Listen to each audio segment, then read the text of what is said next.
Hey dads, welcome to the Team Super Dad check-in, where today we are talking about the lies we say when people ask, "Are you all right?" I'm fine. Don't say it, don't accept it. Let's do this. Welcome to Team Super Dad. Real dads creating their best lives ever. More time, more money, more fun. You are not alone. You're on Team Super Dad. Hey everybody, welcome to the Team Super Dad check-in. We are dads creating our best lives ever. Dads who are not going to accept being stuck in the life that we didn't plan for. And we work in the F5 of focus, fitness, finance, family, and fun. I today am talking about that expression that we use. I'm fine. I'm fine. How you doing? I'm fine. How's the weather? It's fine. What? How's life? It's fine. It's not really though, is it? It's not really anything. And like when we don't own our language, then we're not really talking about anything. We're not really answering questions. We're not really present with the person. We just opening our mouth and words are coming out. And it's like it's a fob off. It's a decoy. It's a cover up. The honesty and the vulnerability that comes from actually being real with people is what people expect. It's what people hope for, and if they ask you how you are and they don't really care, well, then is your answer or time really worthy of them? And it's something that I became aware of many years ago, about 20 years ago, just being real with someone and having relationships that are really present and genuine and honest and generous, to be quite honest. And it's not that you've got to dump all over someone like, "How are you?" "Oh, I'm having an absolute disaster." "I think I'm going to cry." But like, quite honestly though, in situations that are appropriate, in relationships that are appropriate, maybe that is what you need to say. And when it's not a relationship that's appropriate, maybe what's available for you is to say, "Actually, I'm having quite a tricky day.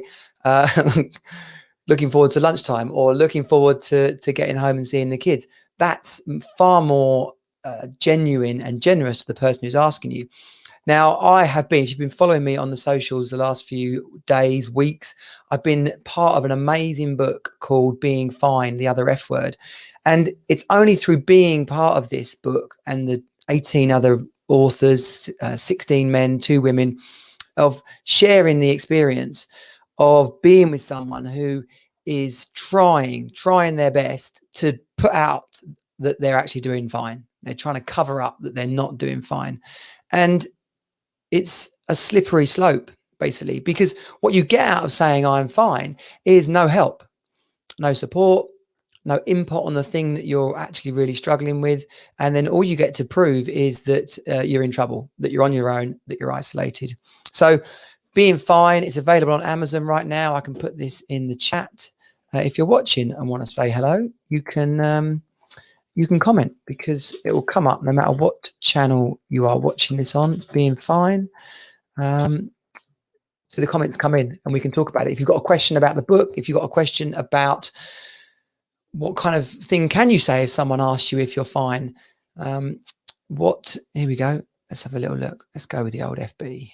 There we go. So you're not necessarily going to type that out, or if you're listening to me, you're not going to see that URL. But if you put into Amazon Being Fine, then the book will come up. It's got a black cover with Being Fine on the front. Wow. That was a wild idea, putting the name of the book on the front. But yeah, this is important. The most important thing to realize about it, though, honestly, is, along with the relationships you're creating with other people, it's the lies you're telling yourself. And if you're using this kind of language in this simple everyday situation of how you're doing, then the likelihood is that you're lying about how you're doing in other areas of your life. So if you're the kind of person that says "I'm fine," another classic one is, "Yeah, no, I'm fine." That's the worst. That's the worst, because what the person's doing is they go, "Yeah," because they're hoping they're fine. They don't really want to tell the other person. Then they go "No," because they have an instant check-in to reality and realize that they're not fine. And then they feel really uncomfortable about saying what's really going on. So they say "I'm fine," right? Yeah, no, I'm fine.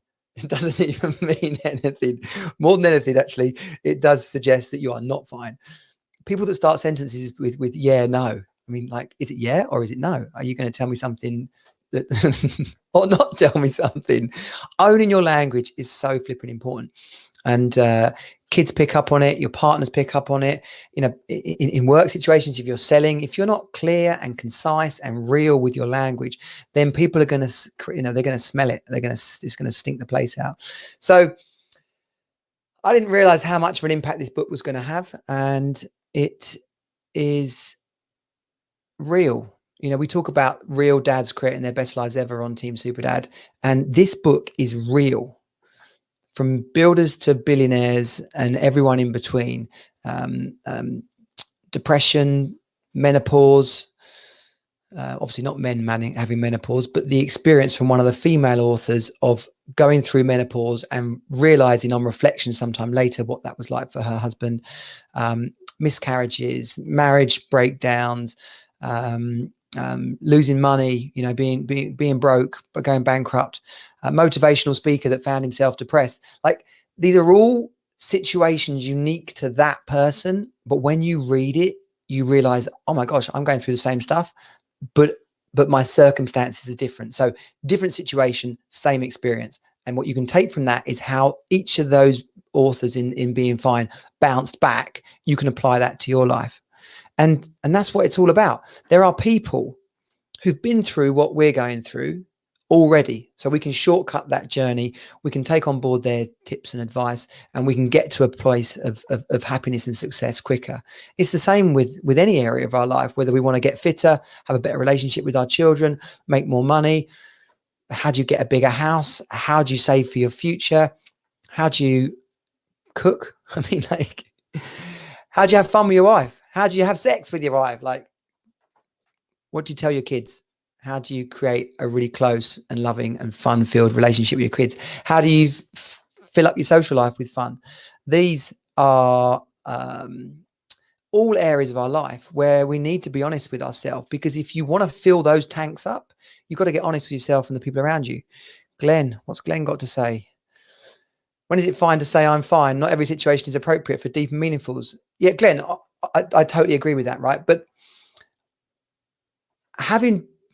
taking this on many years ago, I believe, and I have found that I'm doing all right, but I'm a bit tired, but I just need to get to bed earlier. I've had a headache, but I've taken some tablets. I believe, even I think pretty much Glenn's talking about work situations here, is just pretending that we're fine doesn't really say anything to that person.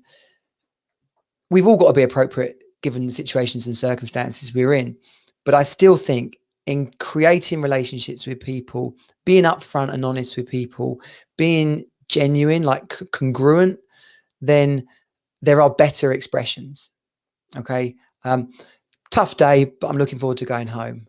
Had a nice weekend, but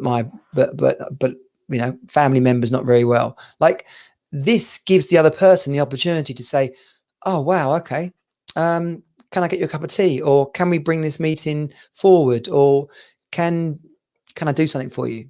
Like, I genuinely believe that as humans, as creatures who thrive off of our interactions, of communication, then when we shut down a conversation, we don't create any opportunities for someone to give back in that situation. When we open up, then we create the space for we don't know what's going to happen, but we create the space for positive things to happen. We create the space for someone to be real and generous back to us. So it's not about lying, because the whole point here was saying, if you keep saying I'm fine, then you're lying. But it is about finding different ways to say I'm fine that are a bit more real. Because after all, particularly someone that goes, yeah, no, I'm fine, you've gone and looked at the reasons why you don't want to admit it. You've gone and looked at the things that you actually are not that fine about, and then you've just covered it up completely. So this is life. This is about getting through in as positive and as successful a way as possible. Team Super Dad is our community. We are dads creating our best lives ever, living the life of our dreams, not the life we feel stuck in. So Glenn, thank you for your comments. If you're watching this on the replay and you have got a question or a comment, then put it in there. We'll catch it up. Give us a hashtag replay. Whether you're on LinkedIn, Facebook, Twitter, it's good to have you here. Come on over to teamsuperdad.com and get involved with the free community, which is on Facebook, and all of the work that we're doing to support dads and their families. Johnny here. I look forward to seeing you next time. Team Superdad out. Bye.